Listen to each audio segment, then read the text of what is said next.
তো আমি জানি না ভাই, হঠাৎ করে ভিডিওর মাঝখানে তিনি আমার আইফোনটা কেড়ে নিয়েছেন এবং খুবই বাজে ব্যবহার করা শুরু করেছিল। এখানে স্থানীয় যে মানুষজন আছে আপনারা দেখতে পাচ্ছেন যে এই আপুটা প্রতিবাদ করেছে। আসলে একটা রিক্সা চালকের সাথে এভাবে অমানবিক আচরণ করাটা কেউই পছন্দ করছিলেন না।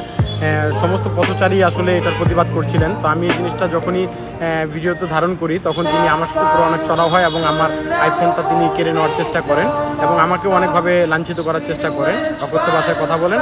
পরবর্তীতে স্থানীয় মানুষজন তারা কিন্তু এসে আমাকে চিনতে পেরে এবং তার কাছ থেকে আমার এই মোবাইলটাকে ফিরিয়ে আনে এবং বলে যে আপনি যেটা করেছেন সেটা ভালো করেননি।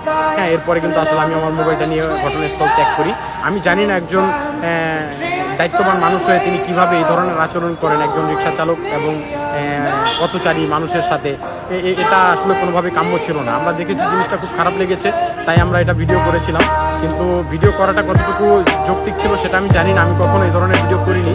কিন্তু এই ভিডিওটা আমার কাছে মনে হচ্ছিল যে তিনি খুব বাজে ব্যবহার করছেন, প্রত্যেকের সাথে তিনি খুব রাফ ব্যবহার করছেন, যার কারণে আমি ভিডিওটা করেছি।